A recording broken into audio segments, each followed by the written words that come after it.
تو ایسے ہی ہم جو آپ کے سامنے بات رکھنے والے ہیں نا، اللہ کرے وہ کھوپڑی شریف میں آ جائے. وہ تمہید لمبی ہے، دعویٰ کیا ہے مختصر سا. تو وہ تمہید میں عرض کر رہا تھا کہ دیکھو اللہ تعالیٰ نے یہ جو مذہب اور دین دیا ہے یہ صرف ہمیں تو نہیں دیا نا، ہم سے پہلی امتوں کو بھی دیا. کیا خیال ہے؟ آدم علیہ السلام کو بھی، عیسیٰ علیہ السلام کو بھی، یوسف علیہ السلام کو بھی. لیکن جو پچھلے آسمانی مذاہب بچے ہوئے ہیں جو بڑے بڑے تھے وہ 3 مذہب ہیں، ایک یہودیت، ایک عیسائیت، اور تیسرا کون سا ہے؟ بولو. اسلام ہے نا. بھائی یہ تو بول دیا کرو، اس میں کون سی ایسی گھبرانے کی بات. 3 مذاہب ہیں جو بچے ہوئے ہیں، یعنی پچھلے جتنے آسمانی مذاہب تھے ان کی تعلیمات انہی تینوں میں آ کے سمٹ گئی ہیں. تو یہودیوں کو اللہ نے تورات دی، عیسائیوں کو اللہ نے انجیل دی، مسلمانوں کو اللہ نے کون سی کتاب دی؟ قرآن. تو سوال پیدا ہوتا ہے جب یہودیوں کے پاس تورات تھی، آسمانی کتاب تھی، برحق شریعت تھی، تو نئی شریعت لانے کی کیا ضرورت تھی عیسیٰ علیہ السلام کو لانے کی؟ ہم جب اللہ سے پوچھتے ہیں اللہ کہتے ہیں اس لیے کہ یہودی اپنے دین سے ہٹ گئے تھے. ایسا نہیں تھا کہ یہودیوں نے موسیٰ علیہ السلام کا انکار کرنا شروع کر دیا ہو یا تورات پڑھنا چھوڑ دی ہو، تورات یاد کرنا چھوڑ دی ہو. نا نا نا نا نا، دعوے ان کے یہ تھے کہ ہم کس کو اللہ کا پیغمبر مانتے ہیں؟ موسیٰ کلیم اللہ کو، سلیمان علیہ السلام، داؤد علیہ السلام، سب کو پیغمبر مانتے تھے. وہ اللہ نے نیا پیغمبر اس لیے بھیجا عیسیٰ ابن مریم کی صورت میں کہ یہودی اپنی آسمانی مذاہب کی جو اصل تعلیمات تھی اس سے کیا ہو گئے تھے بھائی؟ بولو، ہٹ گئے تھے. کیسے ہٹے تھے وہ میں ابھی بتاتا ہوں. جو خرابی ان میں آئی اس امت میں بھی سیم وہی خراب. مذہبی لوگوں کے دین سے ہٹنے کا اسٹائل ایک ہی ہوتا ہے، وہ مذہب چھوڑتے نہیں ہیں. خوب سمجھ لو، مذہبی آدمی مذہب چھوڑ دے گا تو پھر اس کو کوئی مانے گا؟ کیا خیال ہے بھائی؟ اچھا مجھے ایک بات بتاؤ، میری حیثیت ایک مذہبی اسکالر کی ہے. 18 سال کی عمر میں ہم مدرسے میں آئے، علم حاصل کیا، بیانات کیے، فتوے کا کام کیا، لوگوں کو گائیڈ کیا شرعی لحاظ سے. ساری زندگی اسی میں گزری نا. اب اگر میں کلینک کھول لوں چلے گی؟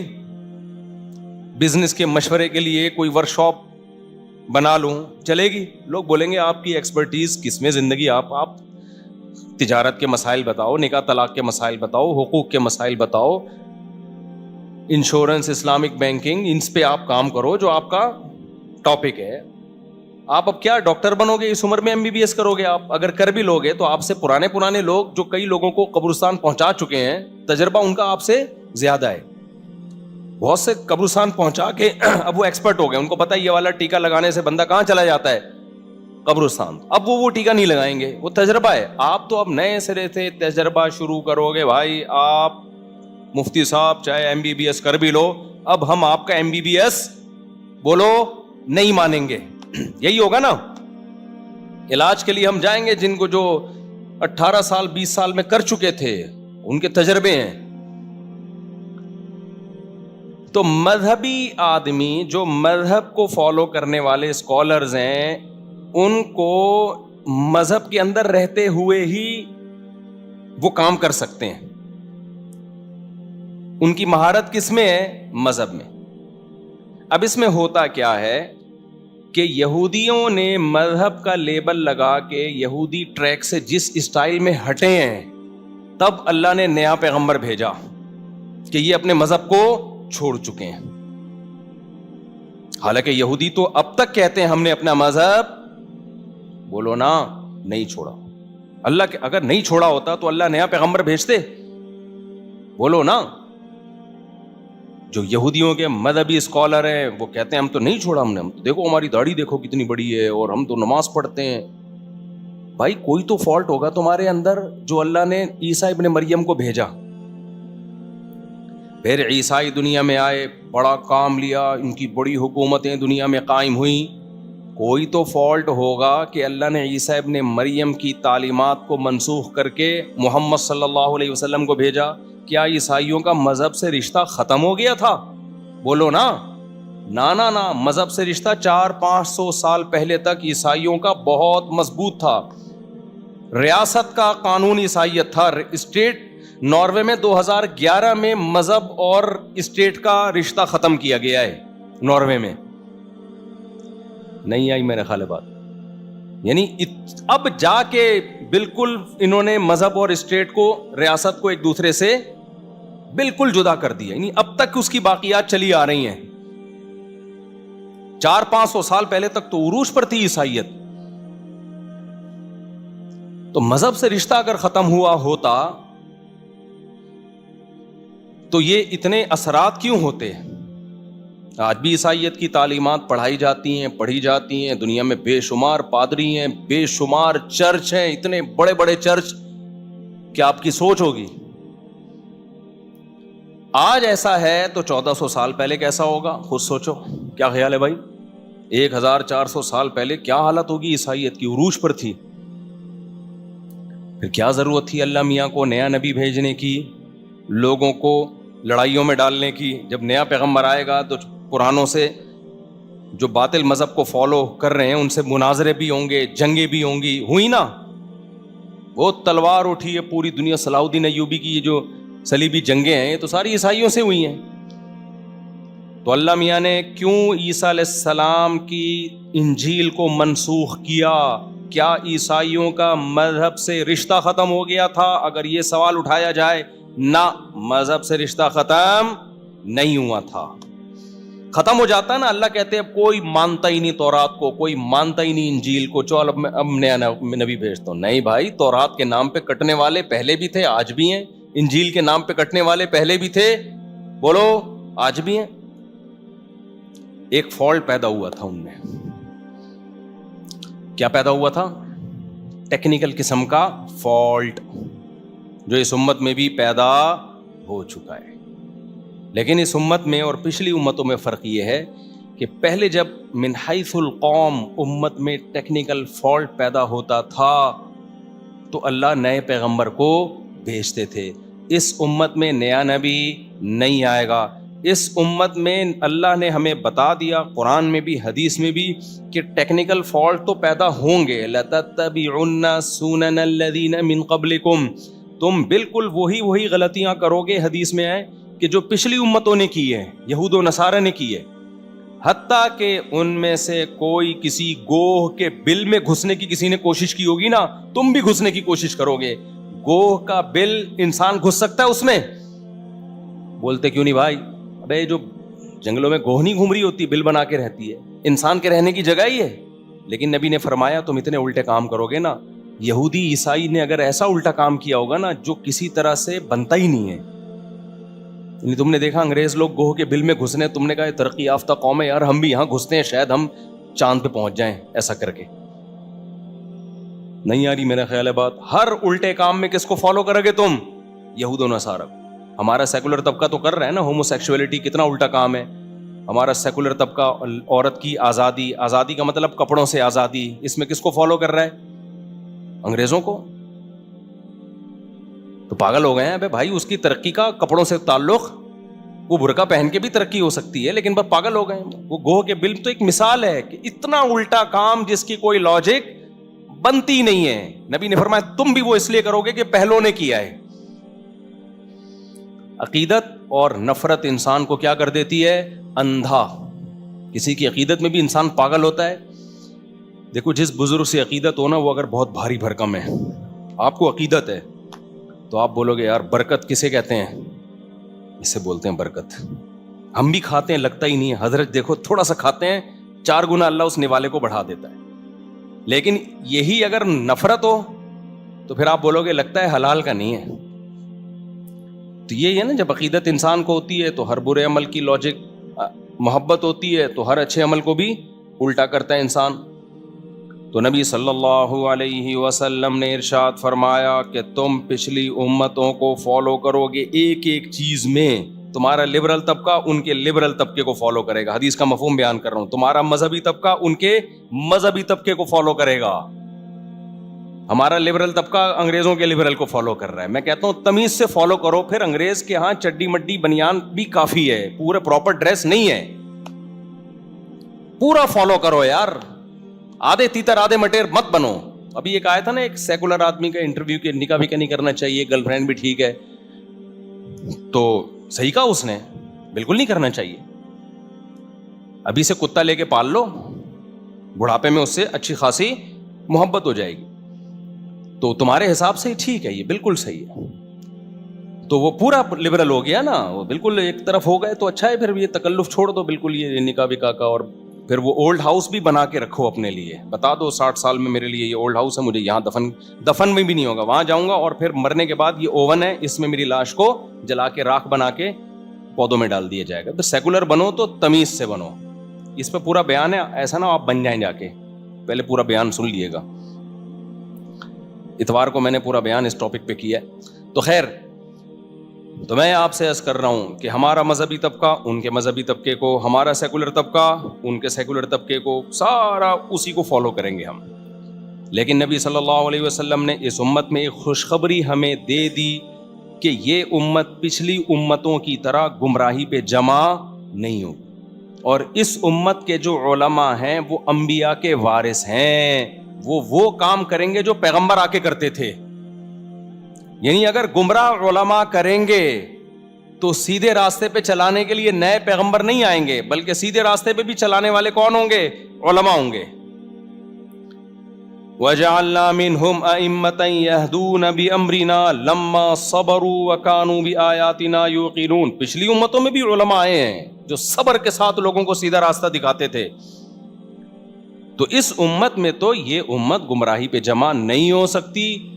اس میں بڑی تعداد میں ایسے علماء, یہ بھی خوبی ہے, شاید اسی کی برکت سے اللہ اس کو اسلام کی توفیق دے دے. اب ہم تو سب لوگ ہی جاننے لگے ہیں نا, تو جہازوں میں بہت دفعہ ہوتا ہے ایئر ہوسٹس سیلفی لے رہی ہوتی ہے. ابھی میں جا رہا تھا, میرے ساتھ ایک پائلٹ بیٹھے ہوئے تھے, ماشاءاللہ اتنی بڑی داڑھی ان کی. میں نے کہا پائلٹوں کی بھی داڑھی ہوتی ہے؟ انہوں نے کہا پائلٹ ایئر فورس میں آپ آؤ, آپ کو اتنے داڑھی والے پائلٹ ملیں گے. میں نے کہا کمال ہے یار. تو میں جا رہا تھا, تو انہوں نے جب وہ ایئر ہوسٹس سے السلام علیکم 2-4 دفعہ اس نے کیا نا, تو انہوں نے کہا یار آپ کو کچھ عجیب سا محسوس نہیں ہوتا یہ جب اتنی سلام دعا ہو رہی ہے؟ میں نے کہا ہمارے محسوس ہونے کی حس ختم ہو گئی ہے. یہ ان کو ہوتا ہے جن کو پہلی دفعہ کوئی سلام کر رہا ہوں. میں نے کہا میں اس کو یہ پازیٹیو لے کے جاتا ہوں کہ یہ بالکل لبرل قسم کی عورتیں ہوتی ہیں. اچھا, بعض تو بتا رہی ہوتی ہیں کہ ہم کسی ایکٹر کے ساتھ بھی ہم نے کبھی سیلفی نہیں لی ہے. سیلفی لی ہے تو مولانا طارق جمیل صاحب کے ساتھ, یا کوئی داڑھی والے مولانا آ گئے. تو اب بھائی اس کی 99 خامیوں کو میں نے کیا کرنا ہے کہ اس کی ڈریسنگ کیسی ہے, وہ سرو کر رہی ہے کیا. یہاں شریعت ہمیں کیا کہتی ہے, اس کی اس ایک خوبی کو دیکھو. ایک خوبی, یہ بھی تو خوبی ہے نا. سو کیا مل رہا ہے بھائی کسی مولانا کو سلام کر کے؟ اب نیگیٹو لے جانا چاہیں تو میں یوں کہہ سکتا ہوں, نامحرم کو سلام کر کے اس کے جرائم میں اور زیادہ اضافہ ہو گیا ہے. بھائی اس کے لیے نامحرم کو سلام کرنا ہی اس کی جاب ہے, صحیح ہے. تو ایک مولانا کو جب اس نے سلام کر لیا تو اس کو نامحرم کو سلام نہیں کہا جائے گا, اس کو کہا جائے گا تھوڑی سی ایمان کی رمق الحمدللہ باقی ہے. لوگ مولاناؤں سے ڈرتے ہیں. میرے ساتھ ایئرپورٹ پہ ایسا ہوتا ہے, کوئی خاتون آ رہی ہے مسئلہ پوچھتے ہوئے ڈر رہی ہے کہ سینگ نہ مار دیں مولانا صاحب. میں خوف ختم کرتا ہوں, بھائی بیٹھیں, جو پوچھنا ہے آپ پوچھیں. تو بعض لوگوں کا, سب کا نہیں, اکثر مولانا الحمدللہ سر پہ سینگ نہیں ہوتے, تمیز سے بات کرتے ہیں, اخلاق سے بات کرتے ہیں. لیکن بعض مولانا ایسا وہ بنا کے پیش کرتے ہیں کہ وہ اگلا پھر دین سے دور ہو جائے نا. نبی صلی اللہ علیہ وسلم کی خدمت میں جو کعب ابن زہیر آئے تھے, میں نے پورا اتوار کو بیان میں واقعہ سنایا تھا. ان کے تو قتل کا آرڈر تھا, لیکن جب آ کے بیٹھے تو بیٹھنے دیا گیا ہے ان کو. خیر, تو جس سے آپ کا کوئی لینا دینا نہیں ہے, آپ نے اس کی ایک خوبی پہ نظر رکھنی. جس سے آپ کا اصلاحی تعلق ہے, آپ اس کے پیر و مرشد ہیں, تو اس کی 99 خامیوں کو چھوڑ کر, 99 خوبیوں کو چھوڑ کر ایک برائی پہ نظر رکھنی ہے. جیسے کہ مولانا شریف تھانوی نے فرمایا, اس کے اندر یہ مسئلہ ہے اس کے ساتھ. اور تیسرا وہ جس سے آپ کا معاملات ہیں. اب معاملات جس کے ساتھ ہے تو اس کی صرف اس برائی کو فوکس کرنا ہے جس کا آپ سے تعلق. یہ ٹاپک اہم ہے بہت زیادہ. اب اس میں مسجدوں کی انتظامیہ بھی آ گئی, دفتروں میں آپ کے باس بھی آ گیا. بھائی وہ نیا امپلائے آیا ہے, اس کی تنخواہ ڈبل ہے, 10 گنا ہے, 20 گنا ہے, تمہارا کیا لینا دینا؟ تم سے جو ایگریمنٹ ہوا تھا وہ اس کا پابند ہے یا نہیں ہے؟ سمجھتے ہو کہ نہیں سمجھتے؟ تم سے جو ہے, آج میں نے ایک تحریر پڑھی حضرت مفتی نظام الدین شامزئی صاحب رحمہ اللہ تعالی سے متعلق. حضرت مفتی نظام الدین شہید رحمۃ اللہ علیہ بہت بڑے مفتی تھے, بہت بڑے عالم تھے, تبھی تو شہید ہو گئے. اتنے بڑے علماء کو کون چھوڑتا ہے؟ ان کے معمولات پڑھے آج میں نے. اس میں یہ تھا کہ ان کی عادت تھی جس مدرسے میں جایا کرتے تو محتمم کا جو کمرہ ہوتا ہے نا, جو مدرسے کے ناظم, ہمیشہ سر جھکا کے تیزی سے اس کے کمرے کے قریب سے گزرا کرتے تھے کہ ہمارا کوئی لینا دینا آپ سے بولو نہیں. تو کہتے ہیں انہوں نے کسی مولانا کو استاذ لگوا دیا اس مدرسے میں جس میں وہ خود کئی سالوں سے تھے. اب جسی مولانا کو جب استاذ لگوایا تو وہ مولانا جھانکتا ہوا جاتا تھا محتمم کے کمرے میں کہ کھا کیا رہے ہیں؟ دیکھا جی لیگ پیس چل رہا ہے. ابے ہم دال کھا رہے ہیں, یہ یہاں پہ کس گاڑی میں جا رہا ہے؟ یار کوئی اشکال ہے تو پوچھ لو, کلیئر کر لو. ایسے لوگ کلیئر نہیں کرتے. ہمارے ایک دفعہ جامعۃ الرشید میں کیا ہوا, ایک دفعہ نہیں, ہمارے یہاں تو ایسا ہوتا رہتا ہے, اساتذہ کی تنخواہیں نہیں مل رہی ہوتی ہیں کیونکہ لوگ سمجھتے ہیں کہ شاید اسٹیبلشمنٹ کے لوگ ہیں, ان کو وہاں سے کروڑوں اربوں روپے ملتے ہوں گے, 5 روپے بھی نہیں ملتے کیونکہ لوگ ہیں ہی نہیں اسٹیبلشمنٹ کے. ہم سے زیادہ کون جانتا ہوگا؟ ہم 30 سال سے ہیں, میں بچپن سے آیا ہوں جامعۃ الرشید. مجھ سے زیادہ کون حضرت مفتی عبدالرحیم صاحب کو جانتا ہے؟ مفتی رشید احمد صاحب نے جو ان کو نائب بنایا ہے نا, ایسے نہیں رات کو خواب آیا اٹھ کے نائب بنا دیا. مفتی رشید احمد صاحب رحمہ اللہ تعالیٰ کی کتاب ہے, آپ بھی تھی وہ پڑھیں. فرماتے تھے ان کو جو میں نے نائب بنایا ہے اتنا میں نے آزمایا ہے کہ شاید اس زمانے میں کسی نے کسی کو اتنا نہیں آزمایا ہوگا. ان کی مینٹل لیول کو آزمایا, ان کے اخلاص کو, ان کے اندر دنیا کی محبت کتنی ہے. کئی سال پرکھنے کے بعد ان کو اپنا نائب بنایا ہے. یہ ایسے خلافت نہیں ہے. آج کل شیخوں میں خلافتیں کیسے بٹ رہی ہیں, سوئے صبح اٹھے مجھے امام مہدی خواب میں اس کو خلیفہ بنا دو. یہ کوئی زیادہ چمچا گیری کر رہا ہے تو اس کو کیا بنا دو؟ خلیفہ. ایسا نہیں ہے. کئی سال کہتے ہیں ایسا آزمایا ان کی کتاب میں ہے, اور ہم نے ان کے ساتھ ایسے ٹائم گزارا ہے. لیکن پاکستان میں مسئلہ یہ ہے کہ جو بھی پازیٹیو وے میں کوئی بڑا کام کرنے جائے گا نا, اس کو کام نہیں کرنے دیا جائے گا. ہمارے ہاں روایتی طریقے سے چلتے رہو تو ٹھیک ہے, روایتی طریقے سے ذرا ہٹے تو آپ یا تو فوج کے آدمی ہو, یا ایجنسی کے لوگ ہو, یا آپ یہودی ایجنٹ ہو, یا آپ کوئی بھی روایتی انداز سے ہٹے گا نا, اور کام کرنے کے لیے بسا اوقات روایتی ٹریک سے ہٹنا پڑتا ہے کیونکہ کام مقصد ہے, طریقہ مقصد نہیں ہے. ہمارے یہاں بہت سے لوگ کہتے ہیں طریقے کو فوکس کرو جو چلتا آ رہا ہے. بھائی پھر تو نبی صلی اللہ علیہ وسلم گھوڑے پہ سوار ہو کے جایا کرتے تھے, گدھے پہ سوار ہو کے جایا کرتے تھے. آپ بھی گدھے گھوڑے پہ سواری اختیار کرو. آپ نے طریقہ چینج کیا نا. اب ہم کس میں سفر کرتے ہیں؟ جہازوں میں سفر کرتے ہیں, ٹرینوں میں سفر کرتے ہیں. مقصد کبھی بھی چینج نہیں ہوگا. ٹریک کیا ہوگا؟ طریقے ہمیشہ تبدیل ہوتے رہیں گے. تو جامعۃ الرشید پہ بہت الزامات لگتے ہیں. میں سنتا رہتا ہوں, ہنستا رہتا ہوں, تو بیچارے کو فارغ ہے. مجھے لوگ الٹ پٹانگ چیزیں شروع کر دیتے ہیں. ابے یہ بھی کرنل ہے. ایک صاحب نے میرے بارے میں کہا اس کا خدا کرنل ہے فوج میں. میں نے کہا یار ابھی میں کیا بتاؤں. تو میں عرض کر رہا تھا جامعۃ الرشید میں 3-3 4-4 مہینوں سے تنخواہیں نہیں مل رہی ہوتی. تو وہ کیا تھا, ہاں ان دنوں میں دیکھا کہ مہمانوں کو بڑا VIP کھانا کھلایا جا رہا ہے. جامعہ جب مہمان آئے نا, یہ 8-10 سال پرانی بات ہے, اب بھی نہیں تنخواہیں تو ابھی بھی نہیں 3-4 مہینوں سے مل رہی ہیں. لیکن ان دنوں میں تو اور زیادہ حالات خراب ہوئے ہوئے تھے.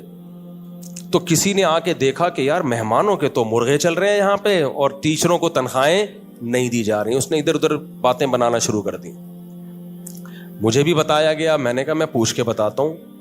پتہ چلا بھائی مہمانوں کے لیے کسی نے خاص کچھ فکس کی ہوئی ہے اماؤنٹ. ہوتے ہیں نا کچھ لوگ کہ بھائی جو بھی آپ کے مہمان آئیں گے ان کا خرچہ, جیسے ہم جب یہاں آئے رفیع بھائی نے کہا مفتی صاحب آپ کا جو بھی مہمان آئے گا نا اس کا خرچہ کس کے ذمے ہے؟ رفیع بھائی کی بات ہے پرانی 2006 کی. انہوں نے کہا مفتی صاحب جو بھی آپ سے ملنے کے لیے آئے گا اس کا VIP کھلائی پلائی کس کے ذمے ہے؟ انہوں نے بولا میرے ذمے. میں نے ڈالی نہیں ان کے ذمے, لیکن بہرحال انہوں نے کہا کہ آپ میرے ذمے ہیں. اچھی بات ہے, اللہ ان کو جزائے خیر دے. کبھی کبھار ہو سکتا ہے بول بھی دیا ہو کہ میں جا رہا ہوں, یہ میرا مہمان, بسم اللہ اللہ اکبر پڑھ کے میں نے پارسل کر دیا آپ کی طرف. تو میں نے ان سے جب تحقیق کی پتا چلا بھائی مہمانوں کو کھلانے کے لیے بندہ کیا ہے. اس کو تو اگر ہم مہمان کو نہیں کھلائیں گے وہ کہے گا میں پیسے دے رہا ہوں اور آپ کھلا کیوں نہیں رہے. تو بعض بڑے بڑے اشکالات ہوتے ہیں, لیکن 2 منٹ میں وہ آپ کے اشکال اب تحقیق کرو تو پورے ہو جاتے ہیں. تو تحقیق کرنے میں کوئی حرج نہیں ہے, لیکن جب آپ کسی بھی انتظام میں ہو تو اصول زندگی کا بنا لو کہ اپنی باؤنڈری کو کراس کرنے کی کوشش مت کرو, ورنہ دھکے کھاتے رہو گے, کہیں بھی پنپ نہیں پاؤ گے. ایسے لوگ میں جانتا ہوں. یہ جو آج میرا پورا بیان ہوا ہے نا, یہ ایک واقعے کی بیس پہ ہے. میں واقعہ ہائی لائٹ نہیں کروں گا کیونکہ جس کے ساتھ ہوا ہے وہ سمجھ جائے گا. واقعے کی جو نیچر تھی وہ اسی قسم کی تھی.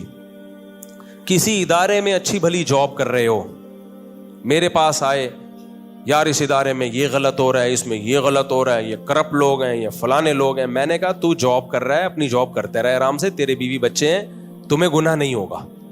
تم اپنے کام سے کام رکھو اور چھوڑ دو تمہارا آفیسر کیا کر رہا ہے, تمہارا باس کیا کر رہا ہے, چھوڑ دو, اس بحث میں مت پڑو. لیکن نہیں جناب, نہیں یوں ہے تو پھر یوں ہے تو پھر یوں ہے. بالآخر کیا ہوا, جاب سے نکال دیا اس کو. یار یہ فساد پھیلا رہا ہے یہاں پہ. جیسے وہ مولانا مفتی نظام الدین شامزئی رحمۃ اللہ نے ٹیچر کو رکھا نا, وہ کبھی محتمی کے کمرے میں گھسا ہوا ہے, کبھی اس کے کمرے میں گھسا ہوا ہے, کبھی ادھر جا کے دیکھ رہا ہے کہ یہ ٹیچر صحیح نہیں پڑھا رہا, یہ چھٹیاں کر رہا ہے. بھائی یہ دیکھو اصول یہ ہے کہ کہیں کوئی غلطی ہے ایک دفعہ بتا دیا جائے مینجمنٹ کو, ایک دفعہ بتا دیا جائے. بہت زیادہ مسئلہ ہے 2 دفعہ بتا دیا جائے. انتہائی آپ میں اصلاح کا اگر شوق ہے نا, تو آپ کو لگ رہا ہے کہ امام مہدی میری ہی نسل میں پیدا ہوں گے اور دنیا میں سارا کام میں نے ہی کر کے جانا ہے, تو پھر آپ 30 دفعہ بتا دو, اس کے بعد زبان پہ ٹیپ چڑھا لو. اب آپ سے قیامت کے دن سوال نہیں ہوگا. بہت سے نہیں علی المنکر ایسے ہیں کہ لیبل برائی سے روکنے کا لگتا ہے, لیکن برائی رکتی نہیں ہے بلکہ اور فساد پیدا ہو جاتا ہے. اس کی میں مثال دیتا ہوں. صحیح بخاری میں حضرت عبداللہ ابن عمر رضی اللہ تعالیٰ عنہ کے پاس ایک شخص آیا, صحیح بخاری میں ہے. یہ لڑائی ہو رہی تھی اس وقت, صحابہ کرام میں سیاسی اختلاف چل رہا تھا, ان دنوں کی بات ہے, پوری ڈیٹیل میں نہیں جاؤں گا. مکہ میں الگ خلافت قائم تھی اور شام میں الگ خلافت, 2 گروہ مسلمانوں کے لڑ رہے تھے. تو عبداللہ بن عمر کے پاس کچھ لوگ آئے اور کہا آپ کیوں نہیں لڑتے؟ قرآن میں اللہ نے حکم دیا ہے کہ قاتلوہم حتی لا تکون فتنہ, لڑو تاکہ فتنہ ختم ہو جائے, آپ بھی لڑیں. عبداللہ بن عمر نے کس کے بیٹے تھے؟ عمر بن خطاب کے. کیا پیارا جواب دیا, فرمایا قاتلنا حتی لم تکن فتنہ وقاتلتم حتی تکون فتنہ. فرمایا جب یہ نبی کے دور میں ہم لڑے تھے اور فتنہ ہم نے ختم کر دیا تھا, تم لڑ رہے ہو فتنہ بڑھا رہے ہو. نہیں آئی بات سمجھ میں؟ کہا جو فتنہ ختم کرنے والی لڑائی تھی نا, جو جہاد تھا, وہ ہم کر چکے ہیں. اب یہ فتنہ ختم کرنے والی لڑائی نہیں ہے, جتنا لڑو گے فتنہ اتنا بڑھے گا. کیونکہ مسلمانوں کی تلواریں چل رہی ہیں آپس میں. تو بعض دفعہ لیبل بڑا اچھا لگا ہوتا ہے, ہم فتنہ ختم کرنے نکلے, حالانکہ اس سے فتنہ ختم نہیں ہو رہا ہوتا, فتنہ بڑھ رہا ہوتا ہے. صبح شام گھروں میں ہم دیکھ رہے ہیں, بیٹا باپ کو سمجھا رہا ہے, ابا آپ یوں کیا کرو, ابا آپ یوں کیا کرو, ابا آپ یوں کیا کرو. ابا نے رکھ کے چپیٹ لگا دی ایک دن, تو میرا باپ ہے. اب پھر آتے ہیں لڑکے, ہم نے ابا کو یوں بولا, ابا نے چپیٹ لگا دیا, پھر یوں, پھر اور لڑائی. ابے بھائی تو اس کا باپ ہے یا وہ تیرا باپ ہے؟ آپ نے ایک دفعہ ابا کو بتا دیا, ابا یہ چرس چھٹے مٹے آپ پہ سوٹ, اتنا برا نہیں ہوتے, ایک مثال دے رہا ہوں میں.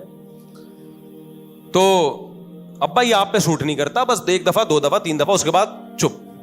اب آپ سے سوال نہیں ہوگا. ابراہیم علیہ السلام کے ابا کے پیچھے پڑ گئے تھے.